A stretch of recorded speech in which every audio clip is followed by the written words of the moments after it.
যে আমলে আকাশের দরজা খোলে, কি বললাম বলেন তো? আরো জোরে বলতে হবে। যে আমলে আকাশের দরজা খোলে, জান্নাতেরও দরজা খোলে। জান্নাতও আছে, আকাশও আছে। এমন কিছু ইবাদত আছে যে ইবাদত করলে আল্লাহ সুবহানাহু ওয়া তাআলা আকাশের দরজা খুলে দেন। এমন কিছু ইবাদত আছে যে ইবাদতগুলো করলে আল্লাহ সুবহানাহু ওয়া তাআলা জান্নাতের দরজা খুলে দেন। আলোচনার তিনটি অংশ থাকবে। প্রথম, কিছু সময় আছে যে সময় আল্লাহ এমনি অটোমেটিক আকাশের দরজা খুলে রাখেন। দুই, এমন কিছু ইবাদত আমল আছে যে আমলের বরকতেই আল্লাহ সুবহানাহু ওয়া তাআলা সে আমলের কারণে সম্মানে আল্লাহ আকাশের দরজা, জান্নাতের দরজা খুলে দেন। আর এমন কিছু ইবাদত কর্ম আছে মানুষ যখন করবে আল্লাহ সুবহানাহু ওয়া তাআলা জান্নাতের দরজা বন্ধ করে দেন। কথা কি বুঝতে পারছেন? আলোচনার তিনটে অংশ। আলোচনা থেকে উপকৃত হওয়ার চেষ্টা করবেন।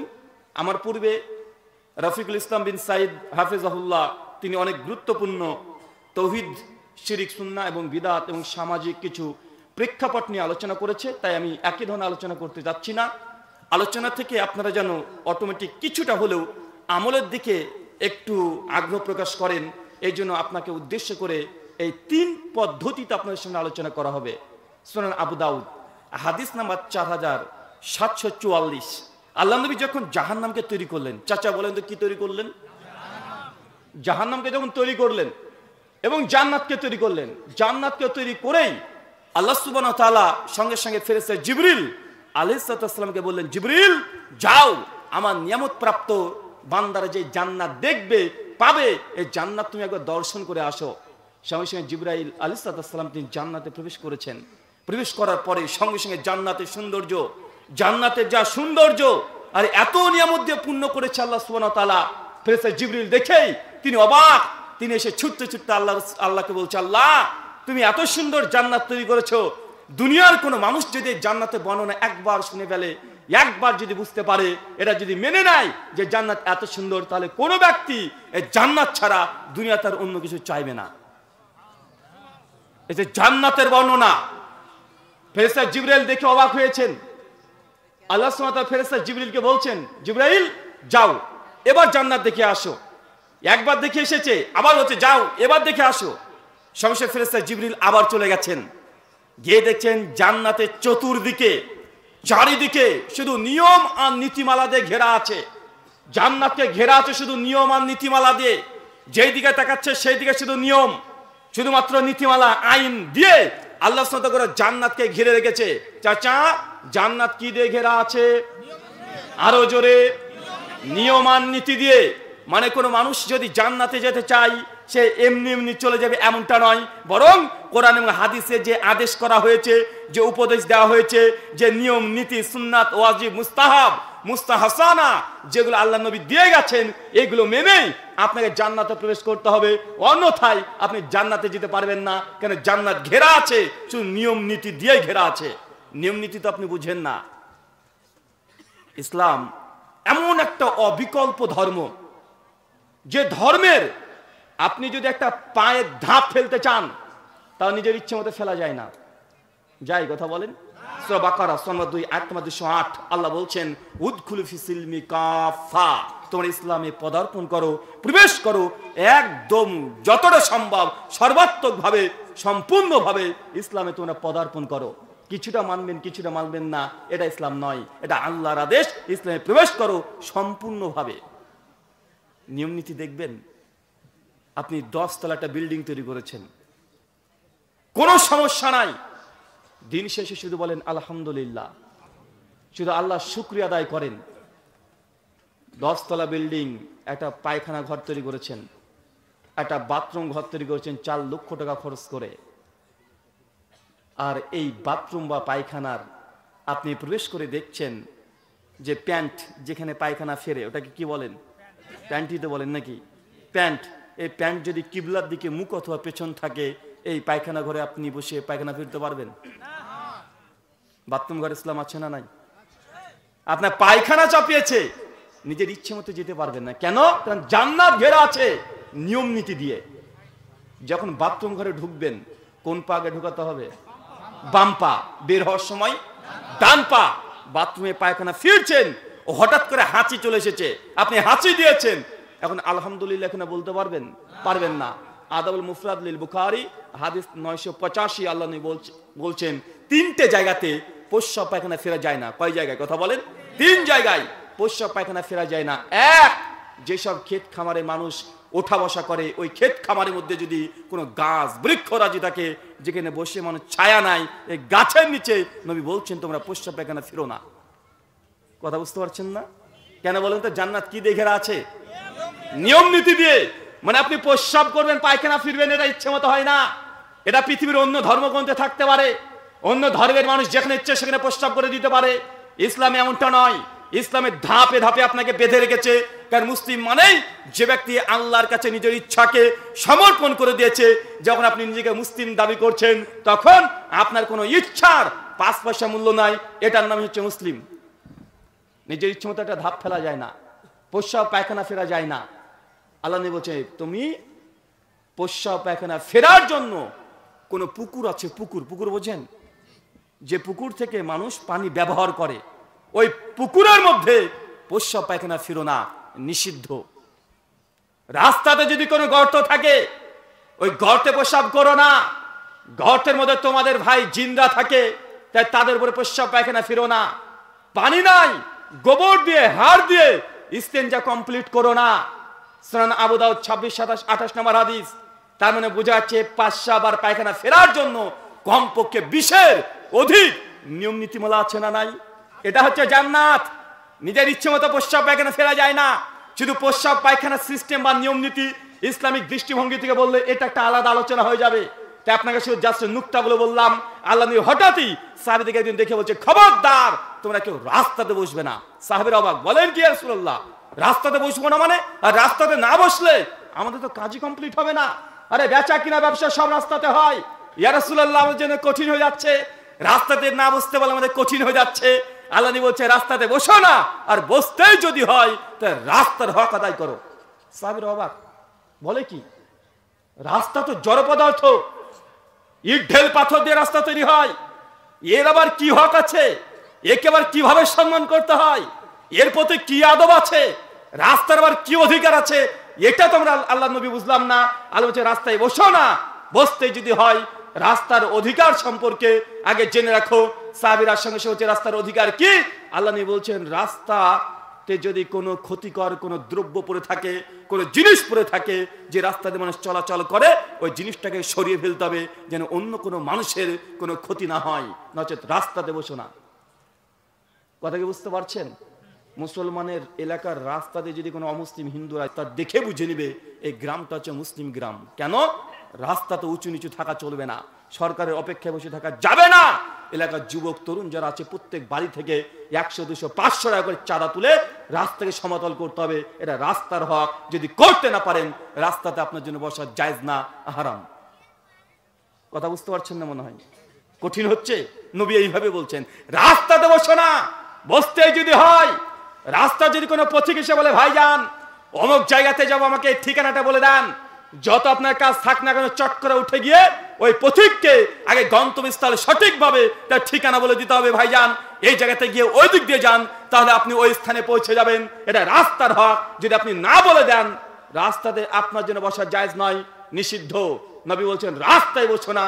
রাস্তায় যদি বসতেই হয়, কোনো ব্যক্তির বোঝা যদি ভারী হয়ে যায় সেই বোঝাটাকে হালকা করে দাও। কথা উনি বুঝতে পারছেন না?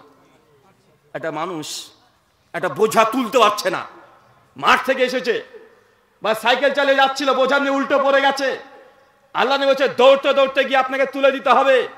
আপনি যত suit boot coat tie coat পরে থাকেন না কেন, রাস্তায় যদি আপনি বসে থাকেন আগে গিয়ে তাকে সহযোগিতা করে তার বোঝাটা তুলে দিতে হবে। যে রিকশাওয়ালা উঠতে পারছে না, একটা ঢালু জায়গা আছে, জোর করে ঠেলে তাকে রাস্তার উপর তুলে দিতে হবে। এটা হচ্ছে রাস্তার হক। যদি আপনি করতে না পারেন রাস্তায় আপনার জন্য স্বাভাবিক অবস্থায় বসা জায়েজ নয়। এটা হচ্ছে রাস্তার হক। ইসলাম দেখেছেন কত সুন্দর, কত সুন্দর। পৃথিবীর কোন ধর্মগ্রন্থ বলেন, বাদ দেন, পৃথিবীর কোন রাষ্ট্রীয় আইনে এইসব কথা লেখা নাই। আছে? কথা বলেন, আছে?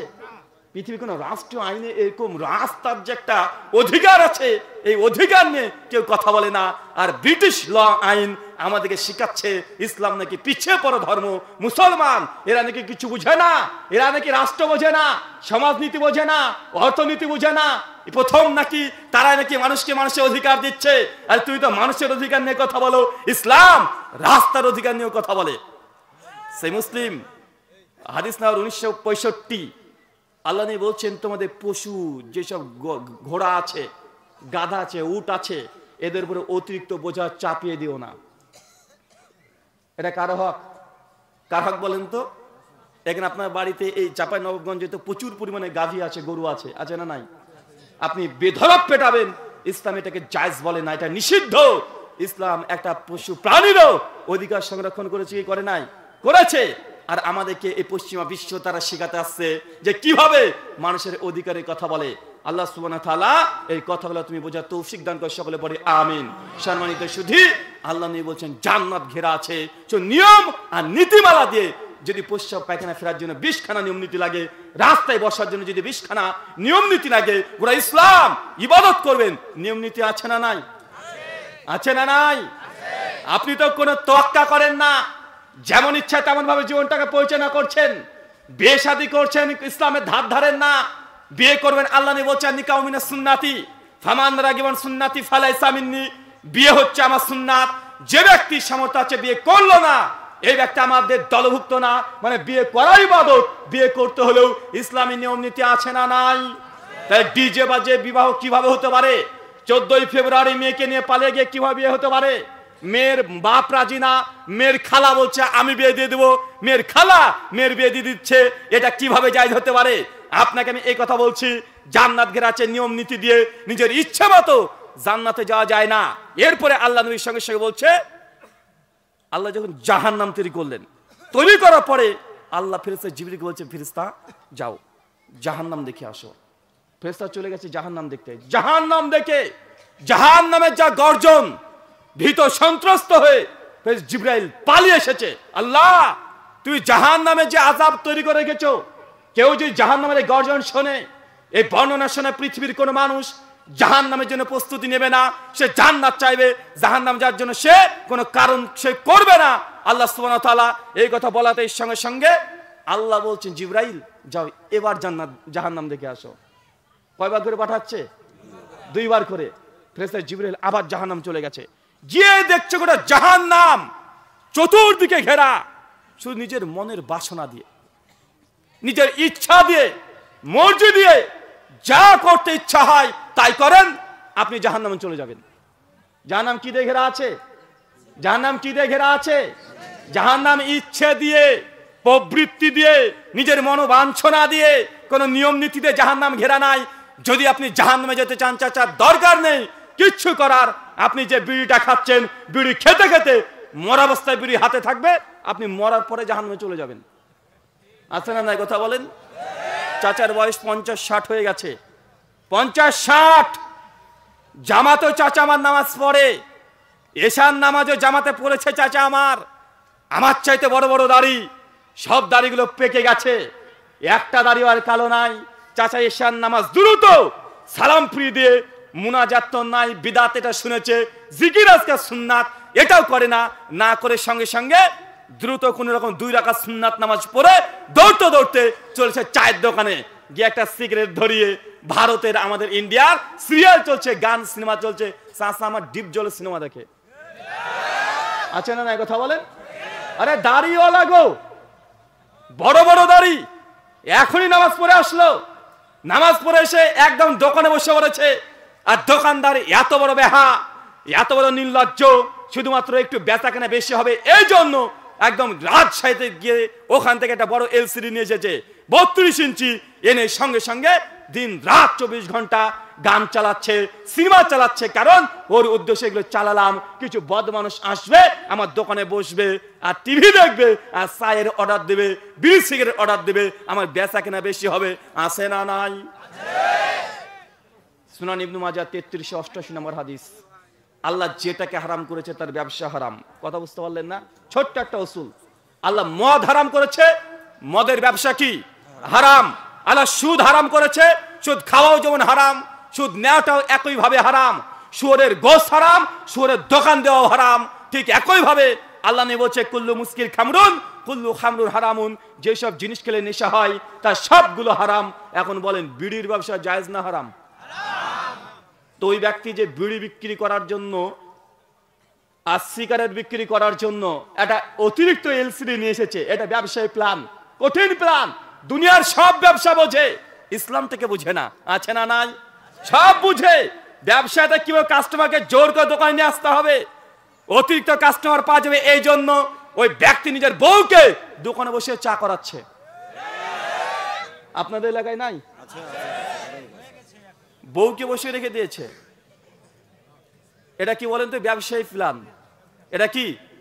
এটা ব্যবসায়ী প্ল্যান। কারণ বউ আছে মানে ওই যে অতিরিক্ত কাস্টমার আসবে, ওতে চা খেতে আসে না, বউকে দেখতে আসে। ওর কাকে দেখতে আসে? ভাবির হাতে চপ। এলাকায় নাম করা যে ভাবির হাতে চপ, মানে কি দিচ্ছে এটা দেখে না। যেহেতু ভাবি তৈরি করেছে, 5 টাকা যায় 6 টাকা হোক, তারপরেও ওর দোকানে বেশি ভিড় আছে, আছে না নাই? এই বউকে দেখিয়ে, বউর সৌন্দর্য দেখিয়ে ব্যবসা করছে। গোটা বিশ্ব জগতে আজকে চিৎকার মেরে বলছে আমরা নারীর অধিকার, নারীর অধিকার। আর বারবার একই কথা বলা হয়, ইসলামে নারীকে কোনো অধিকার দেওয়া হয় নাই। জেনে রাখবেন, ইসলাম নারীকে যত সম্মান দিয়েছে, যত মর্যাদা দিয়েছে, আজকের দিনে আধুনিক যুগেও নারীকে অত সম্মান দেয় নাই। নারীকে বাড়ি থেকে উলঙ্গ অবস্থায় বের করলেই নারী সম্মান হয়ে যায় না ভাই, এটা নারীর সম্মান? আচ্ছা, যারা বলছে ইসলামে নারীকে যে চাকরি করার জন্য নিষিদ্ধ ঘোষণা করেছে, অবাধ মিলামেশা ইসলাম পছন্দ করে না, আর আধুনিক আইন, আধুনিক ল, পশ্চিমা কালচার এগুলো বলছে যে না, নারীর সমান অধিকার কোথায়, নারীও চাকরি করবে। চাকরি তারা দিচ্ছে কি দিচ্ছে না? রাজশাহীতে কখনো গিয়েছেন? ঢাকায় গিয়েছেন? বড় বড় শপিং মলগুলো আছে না রাজশাহীতে, অনেক বড় বড়। আচ্ছা, ওইখানে দেখবেন একদম গেটের সামনে কাচের বড় বড় দরজাগুলো থাকে, ভেতর থেকে বেরে সব দেখা যায়। ওইখানে একটা সুন্দর একটা মেয়ে বসে থাকে। যখন আপনি ঢুকবেন তখন আপনাকে বলে আসসালামু আলাইকুম স্যার, আপনাকে ধন্যবাদ আমাদের শপে আসার জন্য। ওর কোনো কাজ নেই, শুধু এই কথাটাই বলে সারাদিন। যে আসে হাসি মুখে শুধু ওই কথাটাই বলে, আছে না নাই কথা বলেন? আচ্ছা, বুঝলাম নারীর অধিকার, নারীকে তুমি চাকরি দিয়েছো, তো সুন্দরী নারীগুলো কেন? চাপাই নবাবগঞ্জে কি সবগুলোই সুন্দরী? কোনো মোটা সোটা মেয়ে, একটু দাঁত মুখ ভাঙা, ব্যাকাটেরা, এরকম মেয়ে আছে না নাই? এরকম মেয়েরা শিক্ষিত আছে না নাই? তো তাদেরকে ধরে নিয়ে গিয়ে চাকরি কেন দেওয়া হয় না? কেন দেওয়া হচ্ছে না? তার মানে নারীর অধিকার না, সুন্দরী নারীর চেহারা দেখে ওরা ব্যবসা করে নিচ্ছে। আপনার মেয়ের সৌন্দর্য যতক্ষণ আছে, চাকরি ততক্ষণ আছে। মেয়ের সৌন্দর্য শেষ, আপনার মেয়ের সৌন্দর্য শেষ হওয়ার সঙ্গে সঙ্গে আপনার মেয়েকে ডাস্টবিনে নিক্ষেপ করে দিবে। আচ্ছা, যারা বিমানে চেপেছেন, বিমানে কারা কারা চেপেছেন হাত তুলেন তো? মাশাআল্লাহ, অনেকে আছেন। আচ্ছা, বিমানের যে এয়ার হোস্টেসে মেয়েরা চাকরি করে, মানে বিমানের যে সেবিকা, বাংলাদেশ বিমান বলেন, মানে ভারতের অধিকার দিয়েছে না। ও সৌন্দর্য যতক্ষণ আছে, যতক্ষণ বডি ফিটনেস ঠিক আছে, ততক্ষণ চাকরি। যখন বয়স 40 পার হয়ে যাবে, ওই মেয়েটাকে সঙ্গে চাকরি থেকে ধাক্কা দিয়ে বের করে দিবে। কেন? সৌন্দর্য নাই, তোকে দরকারও নাই। মেয়েকে নিয়ে ব্যবসা করছে। আর আমাদের মা বোনেরা মনে করছে যে না, আমাদেরকে বোরখার মধ্যে পুরে রেখে দিচ্ছে হুজুরেরা, আমাদেরকে তারাই অধিকার দিয়ে চাকরি করাচ্ছে আমাদেরকে, আমরা নিজে হাতে উপার্জন করছি, বাড়ির বাইরে ঘুরে বেড়াচ্ছি, এটাকে তারা অধিকার মনে করছে। না, সৌন্দর্য যতদিন আছে ততদিন তোমার মূল্যায়ন আছে। সৌন্দর্য শেষ হয়ে যাক, 1 সেকেন্ড তোমাকে তারা ব্যবহার করবে না।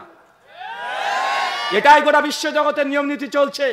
মেয়েদেরকে নিয়ে সম্পূর্ণ ব্যবসা চলছে। নচেত ট্রাক্টর, বোঝেন ট্রাক্টর কি বলে আপনাদের এখানে? এই যে মাঠে মাটি কাটো কি বলে? ট্রাক্টর বলে না ভাইজান? ট্রাক্টর বলে। আপনাদের এই চাঁপাইনবাবগঞ্জে কথা বলতে আমার ভালো লাগে, কেন জানেন? কেন আপনাদের চাঁপাইনবাবগঞ্জের মানুষ, পাশে আছে মালদা, তার পাশে মুর্শিদাবাদ, তো আপনাদের কিছু কিছু ভাষার ট্রামগুলো সেম আমাদের মতো, তাই আপনাকে বোঝাতে কষ্ট হয় না।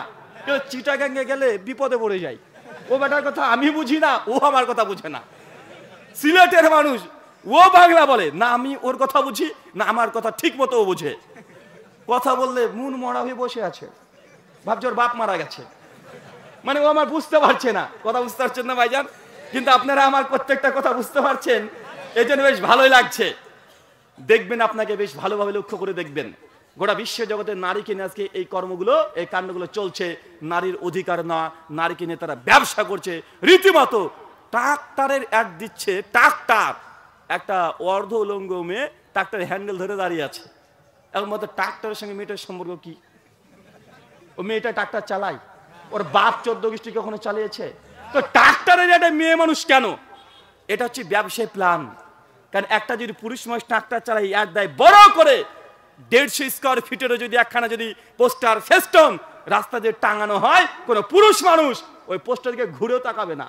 কিন্তু যখন দেখছি যে না একটা মেয়ে আছে অর্ধ উলঙ্গ, একটা ব্রা পরে আছে আর প্যান্টি পরে আছে, ও ট্রাক্টর দেখবে, মানে দেখতে তাকায় না, ও মেয়েটাকে দেখার জন্য টুক করে তাকিয়ে নিবে, ও ট্রাক্টরও দেখে নাই। এই যে ইয়াড, কথা বুঝতে পারছেন না ভাইজান? এটা দৃষ্টি আকর্ষণ আছে। রডের অ্যাড, রড বোঝেন? বাড়ি ঘর তৈরি করতে রডের অ্যাড। একটা মেয়েকে দাঁড় করে দিয়েছে, একদম অর্ধেক নাঙ্গা করে, হাতে রডটা ধরে আছে, বলছে আহ কি শক্ত। মানে কি? চলে যান আমাদের কলকাতা, দমদম এয়ারপোর্টে নামবেন, নামার পরে এয়ারপোর্ট থেকে নেমেই বাইরে এসে দেখবেন বড় একটা ফেস্টন দিয়ে টাঙানো আছে, রডের অ্যাড। কিসের অ্যাড? রড। মেয়েটা হাতে ধরে রেখে দিয়েছে আর বলছে আহ কি শক্ত। এটা কি বুঝালো? এটা কি বলেন তো? ব্যবসায়ী প্ল্যান কি? এটা একটা পুরুষ মানুষকে রডের যদি 3D LCD দিয়েও যদি পোস্টার করা হয়, ও রডের দিকে কেউ তাকাবে না। কাজ নাই আমার, তো রডের দিকে তাকাবো। কিন্তু মেয়েটাকে দিয়েছে আর ভাষাটা দিয়েছে ডবল মিনিং এর, দুটো অর্থ হয়, তার জন্য পুরুষ মানুষ তাকায়। মানে ওর কি কি করছে বলেন তো? মেয়েটা শরীর দেখিয়ে, ও শরীর দেখে ওর রডের ব্যবসা করে নিচ্ছে। আমরা এখন মধ্যে বুঝতে পারছি না। আল্লাহ তুমি আমাদের এই কথাগুলো বোঝার তৌফিক দান করে সকলে বলি আমিন। সম্মানিত শুধু জান্নাত ঘেরা আছে নিয়ম নীতি দিয়ে, আর জাহান্নাম ঘেরা আছে মনের বাসনা দিয়ে। মনে যা চায় আপনি করবেন, আপনি জাহান্নামে চলে যাবেন। আপনি দোয়া করেন, প্রতিদিন দোয়া করেন। 5 বছর হয়েছে আপনার বিয়ে হওয়া, বাচ্চা হচ্ছে না, আল্লাহর কাছে চেয়েছেন, আল্লাহ বাচ্চা দেয়নি। এখন বলছে আল্লাহ যেহেতু দেয়নি কি করবো এখন? চলে যাচ্ছে শাহজালাল মাজারে, আছে না নাই? ছাগল নিয়ে চলে যাচ্ছে, মুসলমানের বাচ্চায় যাচ্ছে, বলছে আল্লাহর কাছে তো চাইলাম রে, আল্লাহ তো দেয় নাই, নামাজ পড়ে চেয়েছি তাও দেয় নাই, এই জন্য শাহজালালের মাজারে গিয়ে ছাগল গরু দিয়ে চলে আসছে। এটা দেখি জান্নাত পাওয়া যাবে? জান্নাত পাওয়া যাবে আমল দিয়ে? না জাহান্নামে যাবে? আরে তুমি যদি শাহজালালের মাজারে গিয়ে তুমি যদি বাচ্চা নিয়ে আসতে পারো, আর কুষ্টিয়ার পাগলা ন্যাংটা পীরের কাছে গিয়ে যদি তুই বাচ্চা নিয়ে আসতে পারো, তো হিন্দুরা তারাও কেন তাদের ঠাকুর পণ্ডিতের কাছে গিয়ে তারা বাচ্চা পাবে না? ভাই কুষ্টিয়াতে আছে না ভাই একজন ন্যাংটা পীর। কি পীর? ন্যাংটা পীর। জামা কাপড় কিছুই পরে না ভাই। এটা কি মিথ্যে কথা বলছি? কয়দিন আগে আপনি এখন ইউটিউবে চলে যান, লিখেন ন্যাংটা পীর কুষ্টিয়া, লালন শাহ ব্রিজ আছে, ওই ব্রিজের ডান দিক দিয়ে চলে যেতে হয়, ওই দিক দিয়ে ওই ন্যাংটা পীরের মাজারও আছে। লাখ লাখ কোটি কোটি টাকা উপার্জন করছে, মুসলমানের বাচ্চা যাচ্ছে ওর কাছে বাচ্চা নিতে, মেয়ে মানুষ হয়ে যায় বাচ্চা নিতে ন্যাংটার কাছে। মানে পীর সাহেব কিন্তু খুব চালাক, ও ন্যাংটা হয়ে থাকে সব সময়। মানুষ ওর কাছে আসে আর ওর কাছে চায়, আর ও বুঝায় যে ভাব কি চাচ্ছিস না আমার কাছে, কি চাচ্ছিস? কিছুই নাই, জামা নাই, কাপড় নাই, আরে কিছুই নাই, একটা জিনিস হচ্ছে এটাও নিবি নাকি তোরা? মানুষ তারপরে তার কাছে যায়, আসে না নাই? আরে ভাই আমাদের হিন্দু আর মুসলমানের মধ্যে পার্থক্য আমার জন্য পায় না। মুসলমানের মধ্যে ন্যাংটা পীরের অভাব নাই। আপনি আমাদের কলকাতায় চলে যান, শিয়ালদা স্টেশন থেকে নেমে 60 টাকা নেমে গাড়ি ভাড়া, বলবেন আমি যাব কালীঘাট। কোথায়? কালীঘাট। 60 টাকা টিকিট দিয়ে চলে যাবেন কালীঘাটে, গিয়ে ঢুকেই দেখবেন চতুর্দিকে সব ন্যাংটা আল্লাহর ওলি সাধুগুলো বসে আছে, সব হিন্দু, ধুলিবালি মাকে বসে আছে। 3 দিন 4 দিন 1 সপ্তাহ 20 দিন 1 মাস না খেয়ে উপোস করছে, ওরা গায়ে ধুলি বালি মেখে শুধু এইভাবে ধ্যান করছে, ও চলছেই।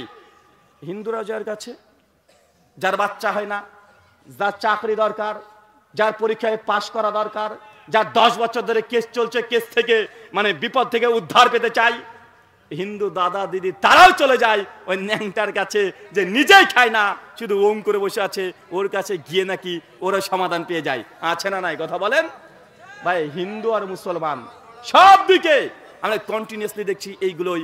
আল্লাহ সুবহানাহু ওয়া তাআলা মুসলিম উম্মাহকে তুমি বোঝার তৌফিক দান করো, আমিন। মাইকটা এত দুর্বল হয় কেন?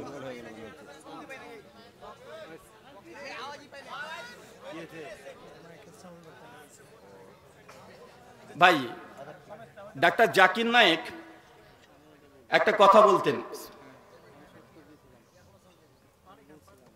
ডক্টর জাকির নায়েকের কাছে যখন কেউ প্রোগ্রাম নেয়, ডক্টর জাকির নায়েক নিজের টাকা নেয় না, কোনো প্রোগ্রামের তিনি টাকা নেন না। তিনি বলেন যে আমাকে যে টাকাটা দিবেন এই টাকাটা দুটো কাজে ব্যয় করবেন। আমাকে 5 স্টার হোটেলে থাকতে দেওয়ার দরকার নেই, আমার জন্য ভালো মন্দ খাবার ব্যবস্থা করবেন না, যতটুকু পারেন ডাল ভাত হলেও চলে যাবে। এটা ডক্টর জাকির নায়েকের শর্ত। তিনি বলেন আমার একটাই শর্ত যে আমাকে যখন আলোচনা করতে দিবেন সাউন্ড সিস্টেম দিবেন একদম হাই কোয়ালিটির, টাকা লাগলে আমার পকেট থেকে নিয়ে যাবেন। কেন? একজন বক্তার জন্য এত লাইটের দরকার হয় না, স্টেজ না থাকলেও কথা বলা যায়, যায় কি যায় না? কথা বলেন। মাইকটা হচ্ছে কি আমাদের, মাইকটা কি হাতিয়ার। সাউন্ড সিস্টেম যদি ভালো হয় তাহলে কথা অল্প হলেও কথা শ্রুতি মধুর লাগে। আমার কথা আমাকে খারাপ লাগছে, মনে হচ্ছে না যে আমি কথা বলছি, মনে হচ্ছে কে বলছে রে ভাই কাছ থেকে। তাই সাউন্ড সিস্টেমের ব্যাপারে তো দুর্বল হবেন না। আলোচনা সফল করতে হলে এত বড় স্টেজের দরকার হয় না, লাইটেরও দরকার হয় না। গোটা গ্রামকে লাইট দিয়ে ঘিরে রেখে দিয়েছেন, মাইকের কাছে সে যদি দুর্বল হয়ে যায় ভাই কথা বলে আনন্দ পাওয়া যাবে না, আপনার শুনতেও ভালো লাগবে না। কথা বুঝতে পারছেন? তাই নেক্সট টাইম আল্লাহ যেটা তাকদিরে রেখে দিয়েছে আলহামদুলিল্লাহ, এটা আল্লাহ সুবহানাহু ওয়া তাআলা চেয়েছেন, এটা হয়ে গেছে। নেক্সট টাইম আপনাদের এত লাইট আয়োজন করার দরকার নাই। কি করবেন আয়োজন বলেন তো ভাইজান? একটা সাউন্ড সিস্টেম ভালো রাখবেন। কি রাখবেন? Sound system. আলহামদুলিল্লাহ, ওটা হলেই আলোচনা করেও মজা পাওয়া যায়, শ্রোতা শুনেও মজা পাওয়া যায়। এতটুকু মনে রাখবেন। আল্লাহ সুবহানাহু ওয়া তাআলা তুমি কবুল করো, আমিন। সম্মানিত সুধী, যে কথা আপনাকে বলছিলাম, তিনটে এমন সময় আছে যে সময় আল্লাহ সুবহানাহু ওয়া তাআলা আসমানের দরজা খুলে দেয়। কি খুলে দেয়? কেউ বলতে পারবেন তিনটের সময় কোনটা? আচ্ছা কেউ বলতে পারলে না, একজন ব্যক্তিকে তিনটে ওয়াক্তের কথা বলতে হয় যে সময় আল্লাহ আসমানের দরজা খুলে দেয়। একটা একটা করে বললে হবে না। আর যদি একজন ব্যক্তি এই তিনটের সময়ের কথা বলে দেন তাহলে তাকে আমার পক্ষ থেকে একটা হাদিয়া আছে। ভাই একটা একটা করে বললে হবে না, সাহস নিয়ে তিনটে বলতে হবে। আকাশেরও দরজা খুলে দেয় আল্লাহ, জান্নাতেরও দরজা খুলে দেয়। তিনটে সময় আছে এমন। হাদিসে আছে কমপক্ষে 10টা সময়, আমি তার মধ্যে তিনটে ধরেছি। কথা বুঝতে পারছেন? 10টা টাইম আছে এরকম। কেউ বলতে পারবেন?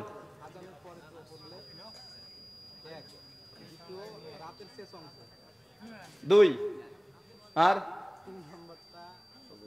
না পারলে কিন্তু ফাইন লাগবে ওর।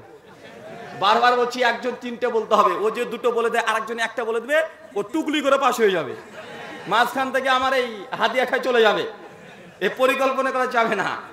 একসঙ্গে তিনটে ওয়াক্তের কথা বলতে হবে। যদি বলতে পারেন একটা হাদিয়া আছে, কে বলতে পারবেন? কিরে ভাই,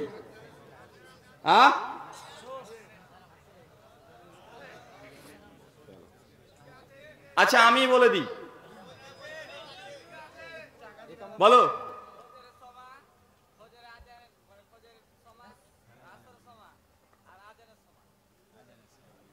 হয়েছে? দেখেন সবাই একটা একটা করে সবাই ঠিকঠাকই বলছে, কিন্তু একজন যে তিনটে বলবে এমন হচ্ছে না। আচ্ছা চলেন আমি বলে দিই, আর পয়েন্টগুলো মনে রাখবেন। এক, মিশকাত হাদিস না 2345, আল্লাহ নবী বলছেন কোন বান্দা যখন আল্লাহর কাছে তওবা করবে, নিয়াত করে, শুধু তওবার নিয়াত করে, আল্লাহ সুবহানাহু ওয়া তাআলা খুশিতে আসমানের যত দরজা আছে, জান্নাতের যত দরজা আছে, আল্লাহ সবগুলো খুলে দেয়। শুধু যখন তওবা করার নিয়াত করে আল্লাহ সমস্ত দরজা কি করে দেন? খুলে দেন। জান্নাতের দরজা খুলে দেন, আকাশের দরজাও খুলে দেন। তওবা হচ্ছে এমন একটি ইবাদত, আল্লাহর কাছে সবচেয়ে বেশি পছন্দনীয় ইবাদত। সেটার নাম কি? কথা বলেন। তওবা। এটা মানুষও এটা খুব বেশি পছন্দ করে, আল্লাহর জন্য পছন্দ করে, মানুষ এটাকে পছন্দ করে।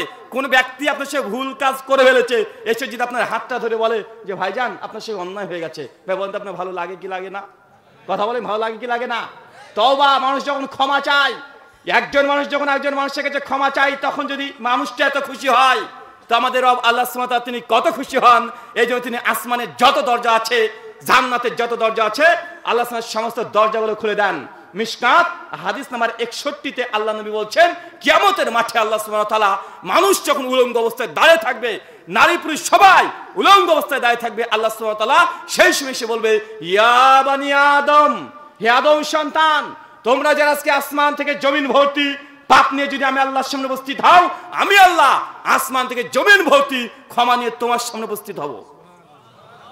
আল্লাহর সামনে ক্ষমা করতে চান, ক্ষমা মানুষ চায় না, এটা চান না যে কোনো আদম সন্তান জাহান্নামে চলে যাক। আল্লাহ এটা মোটেও ইচ্ছে নাই আল্লাহ কাউকে জাহান্নামে দেবে। এই জন্য জেনে রাখবেন যে আল্লাহ সুবহানাহু ওয়া তাআলা জান্নাতকে ওইভাবে তৈরি করেছেন, জাহান্নামকে ওইভাবে তৈরি করেছেন। চাচা বলেন তো জান্নাত কয়টা? জান্নাত কয়টা?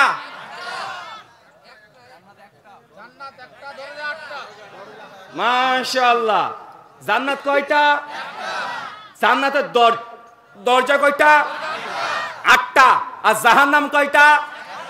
জাহান্নামের দরজা 7টা। তার মানে আল্লাহ যে রহমান, তিনি যে অসীম করুণাময়, পরম দয়ালু, এই জান্নাতের দরজা দেখে বোঝা যায় আল্লাহ জাহান্নামের দরজার চাইতে জান্নাতের দরজা একটা বেশি রেখেছে।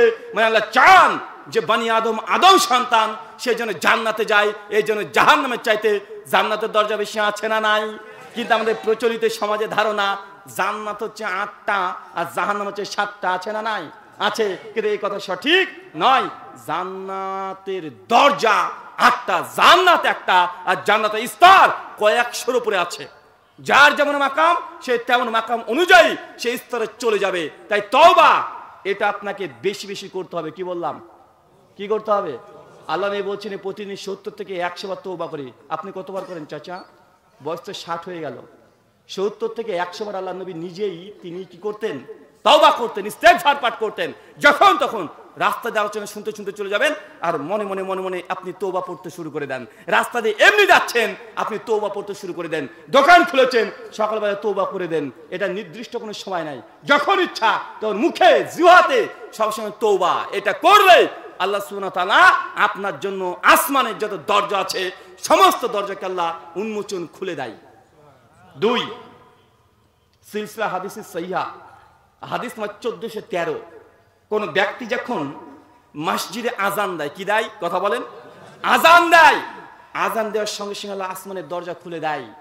আর আপনাদের কাজ সেই সময় আজানের জবাব দেওয়া। কি দেওয়া? কি দেওয়া? যখন আজান হবে তখন কি করা? ব্যবসা করা। যখন আজান দেবে সেই সময় কি আপনি যে গান শুনছেন গান শুনতে থাকবেন? যখন আজান দিচ্ছে মসজিদ থেকে শুনতে পাচ্ছেন, নিজের ইচ্ছে মতো কাজ তখন করবেন না, তখন কি করবেন?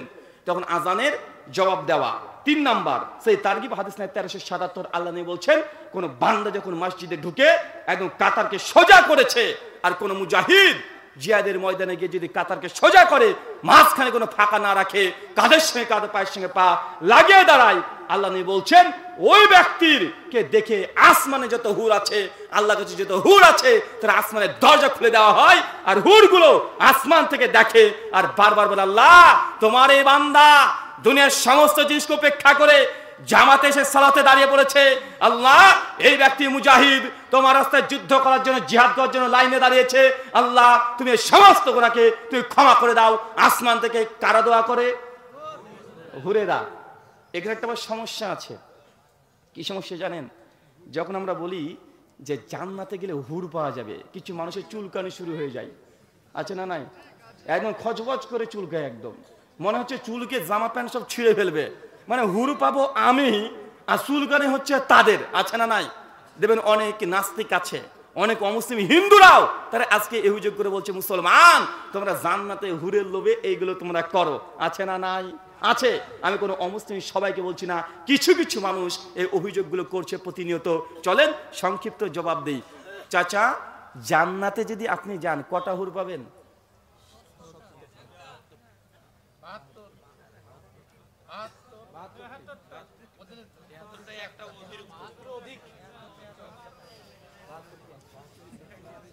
জান্নাতে গেলে প্রত্যেক মুসলমান 72, 73, 70 যে হুর পাবে, একটা হাদিসে সহিহ না, সব জয়ীফ। আর ইবনে মাজার যে হাদিস 72টা পাবে ওটা জাল পর্যায়ে। আলবানী রাহিমাহুল্লাহ, শেখ শুআইব আরনাউত, হাফেজ জুবার আলী জাই, ইমাম হাজার আসকালানি তালকিসুর হাবিরের মধ্যে তিনি হাদিসকে জয়ীফ, কেউ কেউ এটাকে জাল বলেছে। জান্নাতে যারা শহীদ হবে, যারা শহীদ অবস্থায় মৃত্যুবরণ করবে তারা 72 পাবে, এ হাদিস সহিহ। কথা বলে বুঝতে পারলেন না? 72 কাদের হাদিস সহিহ? শহীদ, তারা 72টা হুর পাবে, এ হাদিস সহিহ। কিন্তু মুসলমান মাত্রই, মুমিন মাত্রই জান্নাতে গেলে যে ৭০, ৭২, ৭৩টা হুর পাবে, এই হাদিস কিনা সহি নয়। এবং সহি মুসলিমের যে হাদিসগুলো আসছে মুমিন ব্যক্তির জন্য একটা দুইটা, কিছু কিছু বর্ণনা আছে তিনটা। কয়টা? তিনটা। তো আমাদের এই হুরের কথা শুনলে এক শ্রেণীর মানুষের চুলকানি শুরু হয়ে যায়। অথচ আপনি অবাক হবেন, হিন্দুরাও জান্নাতে গেলে হুর পাবে তাদের ধর্ম অনুযায়ী। কাদের ধর্ম অনুযায়ী? কাদের কথা বলেন? তাদের ধর্ম অনুযায়ী তারাও যদি স্বর্গে যায়, তাদেরও এই দাবি যে তারা স্বর্গে গেলে হুর পাবে। আমরা আরবিতে বলি হুর, তারা সংস্কৃত ভাষায় বলে অপ্সরা। কি বলে? অপ্সরা। অপ্সরা মানে সুন্দরী বেশ্যা। স্বর্গে তারা বেশ্যা পাবে। কথা বুঝতে পারলেন না? অপ্সরা মানে কি? এখন আপনি গুগলে চলে যান, লিখেন অপ্সরা। অপ্সরা মানে কি? সুন্দরী বেশ্যা। তারা স্বর্গে গেলে নাকি বেশ্যা পাবে। আর আমরা হুর পাবো কি? পবিত্র। এবং তারা কি? তাদেরকে জিন এবং ইনসান কেউ টাচ করেনি, কিন্তু অপ্সরা পাবে হিন্দু দাদারা। তাদের ধর্মগ্রন্থে লেখা আছে। কোথায়? অথর্ববেদ কাণ্ড নম্বর 4, সূক্ত নম্বর 34, মন্ত্র নম্বর 2 ব্রহ্মা স্বয়ং বলছে, স্বর্গলোকে বহু স্ত্রী নামে শাম। যখন তোমরা স্বর্গে যাবে বহু স্ত্রী পাবে, মানে অজস্র। কত পাবে এর কোনো হিসাব নাই। হিন্দু দাদারা তারা অজস্র, তারা হুর পরি পাবে, দোষ নাই। আর আমরা 2, 3, 72 পাবো। আমাদেরটা নিয়ে টানাটানি করছে তারা। আছে না নাই? আরে ভাই, তোমরা তোমাদের গুলো নাও না, আমাদের কাছে আসছো কেন? মহাভারত অনুশাসন পর শান্তি পর্ব 12 নম্বর অধ্যায় 98 নম্বর শ্লোকে বলছে, স্বর্গে যখন হিন্দু দাদারা যাবে সেই সময় নাকি হাজার হাজার অপ্সরাগুলো তাকে ধরে ধরে স্বর্গে নিয়ে যাবে। তো তারা তো 1000টা অপ্সরা পাবে। তো ভাই, আমাদের মুসলমান দিকে অভিযোগ কেন? তোমাদের দিকে করা যায় না? অনেক দেখবেন আমাদেরকে বলছে তোমাদের নবী 9 বছরের আয়েশার সঙ্গে বিয়ে করেছে। এটা কেমন নবী? বা এই কথা অভিযোগ আসছে কি আসছে না? আছে না নাই? 9 বছরের আম্মাজান আয়েশাকে বিয়ে করার জন্য অনেকে অভিযোগ করছে। আমার একটাই ছোট্ট কথা যে ভাইজান, আমার নবী করেছে, এটা যদি অপরাধ হয়ে যায় তাহলে ভগবান শ্রীকৃষ্ণ তিনি যখন রুকমণিকে বিয়ে করে, রুকমণির বয়স তখন ছিল কত? 8 বছর। কত বছর? কথা বলেন। 8 বছর। আমার নবী 9 বছরের মেয়েকে বিয়ে করেছে, এটা যদি অপরাধ হয়, তোমার ভগবান কৃষ্ণ সেও তো 8 বছর রুকমণিকে বিয়ে করেছে, তো তাকে তুমি বলছো না? তাকে বলা যায় না? রামচন্দ্র যখন সীতাকে বিয়ে করে, সীতার সেই সময় বয়স ছিল 6 বছর। শিব যখন পার্বতীকে বিয়ে করে, শিবের সেই সময় পার্বতী তথা দুর্গার বয়স ছিল 8 বছর। এটা হচ্ছে তাদের ইতিহাস। অথচ মুসলিমদের প্রতি অভিযোগ করছে, তাদের ধর্মের মধ্যে এরকম অনেকগুলো আছে। আমি সমালোচনা করছি না, জাস্ট আমি এটা বোঝানোর চেষ্টা করছি। ইট মিলে পাটকেল খেতে হবে। ইট মিলে পাটকেল খেতে হবে না ভাইজান? বলছে মুসলমানদের নবী, ওকে মানার কি দরকার? ও তো 11টা বিয়ে করেছে, 12টা বিয়ে করেছে, বাচ্চা ছিল অনেকগুলো। তো আমাদের নবী তো 11-12টা বিয়ে করেছে। শ্রীকৃষ্ণ বিয়ে করেছিলেন 16,108টা। কয়টা? কয়টা? 16,108টা। ভাগবত মহাপুরাণে বলছে প্রত্যেক স্ত্রী থেকে 10টা করে শ্রীকৃষ্ণের সন্তান দিয়েছে। টোটাল সন্তানের সংখ্যা 1,61,080টা। কার সন্তান? শ্রীকৃষ্ণের। একাই তিনি 1,61,080টা সন্তানকে জন্ম দিয়েছে। আর আমরা মুসলমান 1টা 2টো 3টে 4টে দিলে ওদের মাথাতে কাজ করে না। আছে না নাই? আছে। আল্লাহ সুবহানাহু ওয়া তাআলা, আমি এই কথাগুলো আল্লাহি তাদেরকে অপমান করার জন্য বললাম না, জাস্ট এই তথ্যগুলো তাদের জেনে রাখা উচিত হবে। কোন ধর্মের এইভাবে উলঙ্গ সমালোচনা করা উচিত নয়। আল্লাহ সুবহানাহু ওয়া তাআলা আমাদের বুঝার তৌফিক দান করো। সকলে পড়ি আল্লাহুম্মা আমিন। আর একটা সময় আছে, সিলসিলা হাদিসে সহিয়া হাদিস নাম্বার 1073 বুখারীতে আছে। 1137 নম্বর হাদিসের কিছু অংশ আল্লাহ নবী বলছেন, প্রত্যেক দিন আল্লাহ সুবহানাহু ওয়া তাআলা রাত্রির শেষ আসমানে নেমে আসে। কোন আসমানে কথা বলেন? আর সেই সময় আল্লাহ জান্নাত, আকাশের যত দরজা আছে সবগুলো খুলে দেয়। বারবার আল্লাহ বলতে থাকেন, কে আছে যে আমার কাছে দোয়া চাইবে, যা চাইবে আমি আল্লাহ তাকে তাই দিয়ে দেব। আল্লাহ প্রতিদিন আসে। কে আসে? আল্লাহ আসেন। আল্লাহ আপনার দোয়া কবুল করার জন্য আসেন। আপনি আল্লাহ যে ক্ষমা চাইবেন, আল্লাহ অপেক্ষা করে কোন বান্দা আমার কাছে এসে মাত্র 2টো চোখের পানির ফোঁটা ফেলে আমার কাছে একবার বলবে, আল্লাহ আজকে দিনে আমি অন্যায় করেছি, ক্ষমা করে দাও। এই কথা শোনার জন্য আল্লাহ প্রতিদিন শেষ রাত্রিতে আল্লাহ নেমে চলে আসে। কিন্তু বান্দা সেই সময় আমরা তো মোবাইলে ব্যস্ত আছি, গার্লফ্রেন্ডের সঙ্গে আমরা ভিডিও কলের মাধ্যমে ব্যস্ত আছি, ফেসবুকে মেসেঞ্জার নিয়ে ব্যস্ত আছি, বাড়িতে মোবাইল নিয়ে ব্যস্ত আছি। আছি না নাই? কথা বলেন। অথচ সেই সময়তে আল্লাহ সুবহানাহু ওয়া তাআলা অপেক্ষা করছেন, কে আছে একবার উঠে আল্লাহ বলে, আল্লাহ দিনের বেলা আজকে আমি হারাম কাজ করেছি, তুই ক্ষমা করো। আল্লাহ এই জন্য অপেক্ষা করে। দুটো বার আছে যে বারে আল্লাহ সুবহানাহু ওয়া তাআলা আসমানের দরজা খুলে দেয়, সে বার দুটোর নাম বলতে পারবেন? সোমবার আর বৃহস্পতিবার। আল্লাহ নবী সোমবার আর বৃহস্পতিবার বেশি রোজা রাখতেন। স্যার বলছে, ইয়া রাসূলুল্লাহ, আপনি সোমবারে কেন রোজা রাখেন? আল্লাহ রাসূল বলছেন, এই দিন আমি জন্মগ্রহণ করেছি। উল্লিখিত, আমি জন্মগ্রহণ করেছি। কি করেছি কথা বলেন? সোমবারে কি জন্মগ্রহণ করেছি। বলছে বৃহস্পতিবারে কেন রোজা রাখেন? আল্লাহ নবী বলছেন, প্রত্যেক সপ্তাহ যত ইবাদত সব আল্লাহ আসমানে তুলে নেন, আসমানের দরজা খুলে দেওয়া হয়। এই জন্য আমি চাই যেই দিনে আমার ইবাদত আমলনামা আসমানে উঠবে সেই দিন যেন আমি সিয়াম রোজা অবস্থায় থাকি। এই জন্য বৃহস্পতিবার আমি সিয়াম পালন করি, মানে রোজা পালন করি। মানে সোমবার আর বৃহস্পতিবার বেশি বেশি দোয়া, তসবিহ, তাহলিল, ইস্তিগফার, রোজা এগুলো বেশি করবেন। কেন? এই দিন আপনার ইবাদত আসমানে ওঠানো হয়। কথা বুঝতে পারছেন ভাইজান? কটা বললাম টোটাল? কটা বললাম টোটাল? চারটে। কয়টা বলেছি? টোটাল চারটে আমলের কথা বলবো, যে আমলের জোরেই জান্নাতের দরজা খোলা হয়। 1 নাম্বার, সুনান তিরমিজি হাদিস নাম্বার 55, কোন ব্যক্তি যদি ওযু করার শেষে কি দোয়া পড়তে হবে? মাশাআল্লাহ, জানা আছে না চাচা এই দোয়াটা? এই দোয়াটা মিস করবেন না। ওযু করার সময় ওযুতে মনোযোগী হবেন। ওযুটা একটা ইবাদত। কি কথা বলেন? ওযুটা একটা ইবাদত। আল্লাহ নবী বলছেন, সে মুসলিমের 1800 নম্বর হাদিস, কোন ব্যক্তি যখন ওযুর জন্য পানি নেয় আর হাতের এই কবজির মধ্যে যখন ধৌত করে, এই ব্যক্তি হাত দিয়ে যত গুনাহ করেছে ওযুর পানির মাধ্যম দিয়ে সবগুলো আল্লাহ ঝরিয়ে দেয়। ওযু করলে গুনাহ যা আছে আল্লাহ সব ঝরিয়ে দেয়। মুখ দ্বারা যত গুনাহ করে, যখন আপনি মুখ দিয়ে কুলি করছেন, মুখ দিয়ে যত বাজে কথা বলেছেন, গুনাহ হয়েছে জিহ্বার। যতবার কুলি করবেন, ওযুর সময় 3 বার কুলি করছেন, ওই কুলির মাধ্যমে আপনার যত জিহ্বার পাপ হয়েছে, গুনাহ হয়েছে, আল্লাহ সবগুলোকে পানির সঙ্গে সব ভাসিয়ে দেয়। যেন পা দিয়ে পা ধোবেন, সেই পায়ের দ্বারা যত গুনাহ হয়েছে, পা দিয়ে গুনাহ হয় না? খারাপ জায়গায় যাচ্ছেন, কিসের কাজেটা জায়গায় গিয়েছেন, এটা হচ্ছে পায়ের গুনাহ। ওযু যখন করবেন সেই সময়তে এই ওযুর পানির মাধ্যমে সমস্ত গুনাহ আল্লাহ ক্ষমা করে দেয়। যখন ওযু করবেন নিয়াত করবেন আল্লাহ ওযু করছি, এটা ইবাদত। ইবাদতকে যখন করবেন আপনার গুনাহ ক্ষমা হবে। আর ওযু শেষে দোয়া করে দিবেন, আসমানের যত দরজা আছে সবগুলো খুলে যাবে। এটা হচ্ছে ওযুর একটা ফজিলত। এই দোয়াটা করতে কোনো ভুলবেন না। 2, সহিহ বুখারী 799 নম্বর হাদিস, যখন আপনি রুকু থেকে ওঠেন তখন কি বলেন?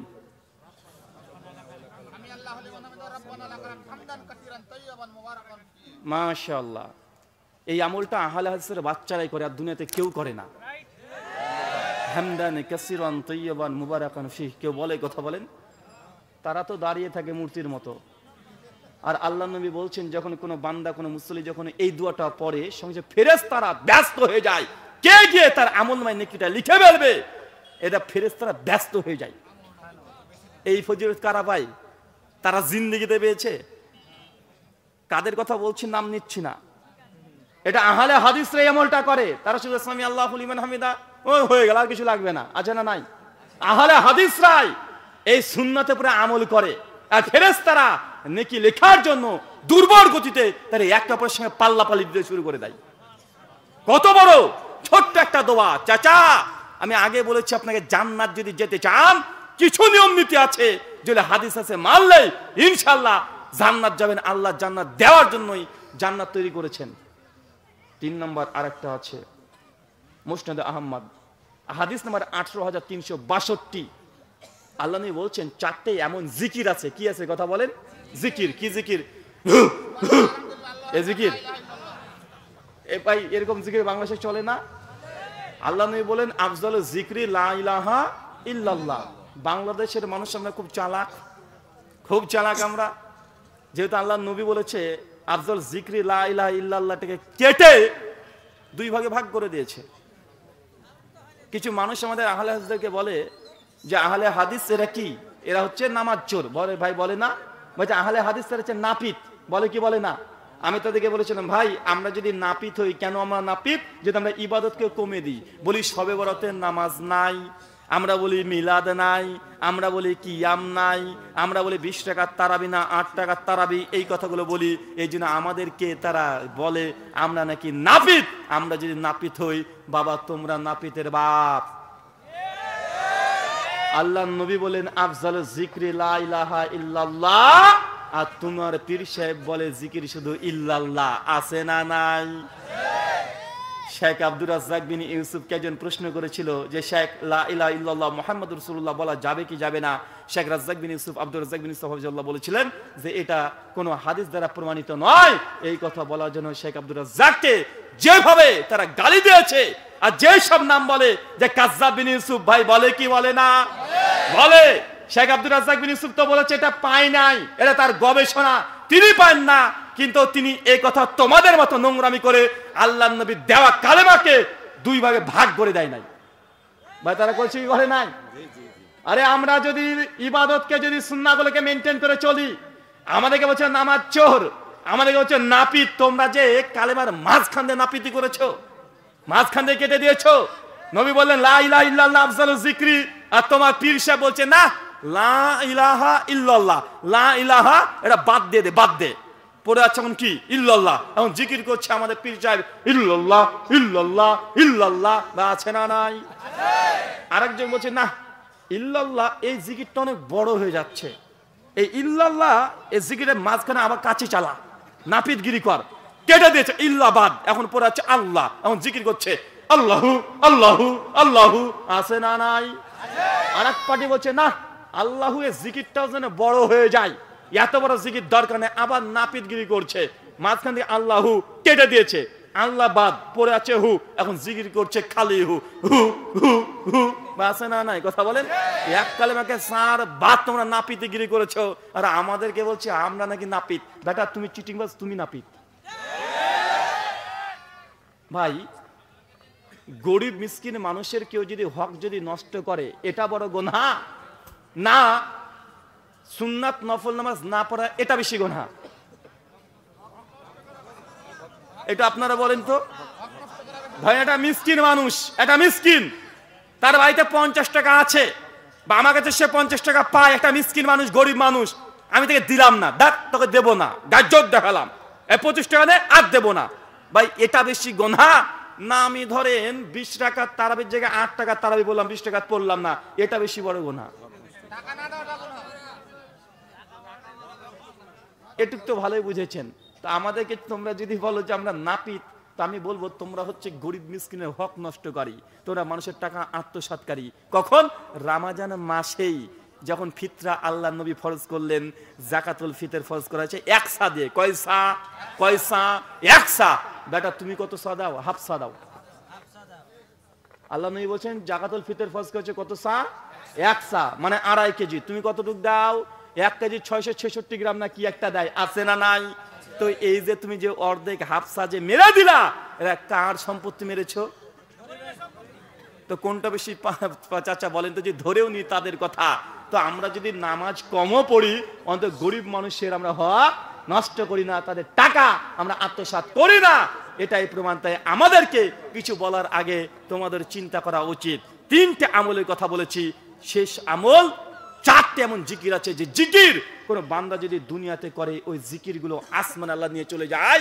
আর ওই জিকির গুলো যে বান্দা জিকির করছে, সে বান্দার নাম ধরে ধরে আল্লাহর আরশের চারিপাশে ভন ভন করে বলতে শুরু করে দেয়। কথাটা বুঝতে পারলেন না? আবার শোনেন, 4টে এমন জিকির আছে যে জিকির দুনিয়াতে আপনি করবেন, আর এই জিকির গুলো আসমানে উঠে যাবে আল্লাহর আরশের পাশে। আর ওই জিকির গুলো যেহেতু আপনি করেছেন, আপনার নাম আরশের পাশে পাশে গুনগুন গুনগুন করে আল্লাহর কাছে বলে বেড়াবে। এটা একটা ভিন্ন ধর্মী জিকির, খুব সহজ।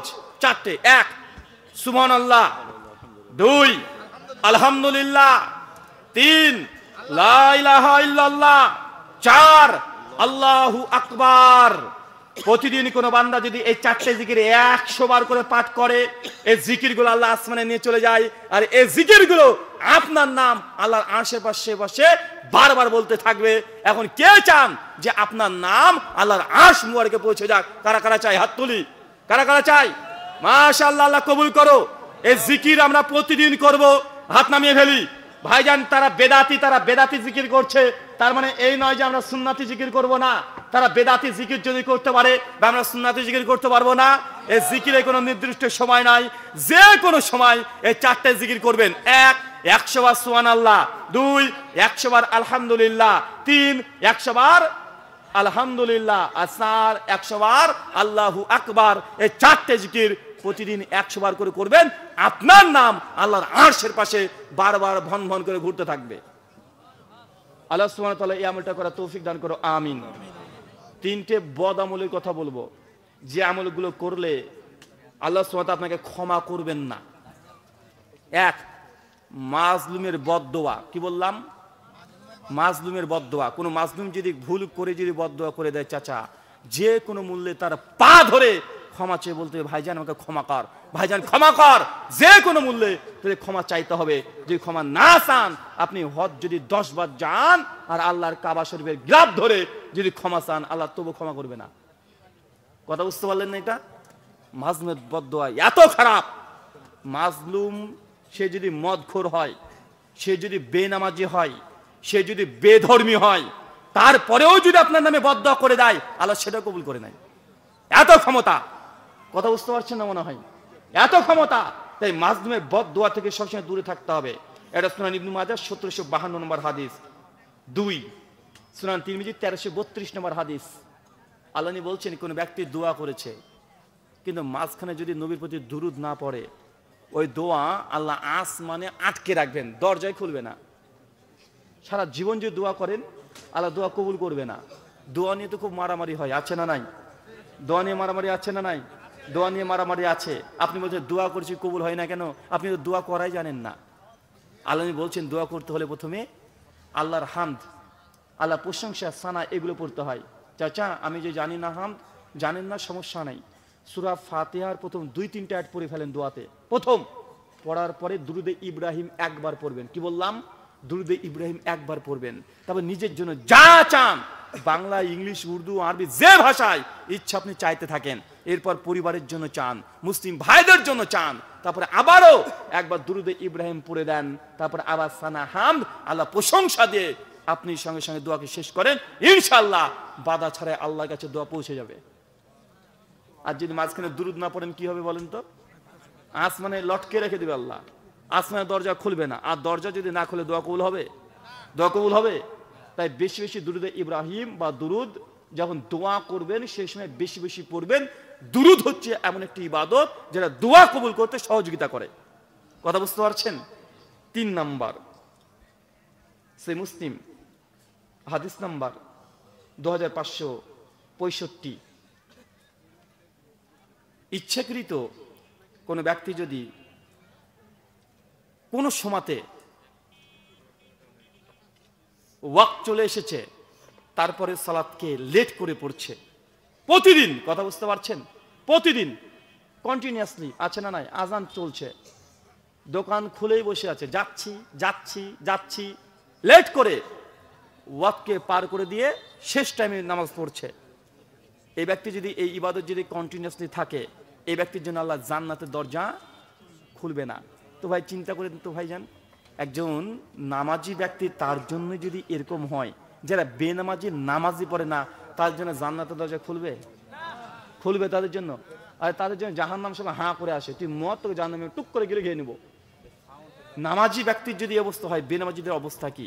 আল্লাহ সুবহানাহু ওয়া তাআলা এই টোটাল যে 7খানা টোটাল 9টা পয়েন্ট বললাম, এই 9টা পয়েন্টের উপর আমাদেরকে আমল করার তৌফিক দান করো, আমিন।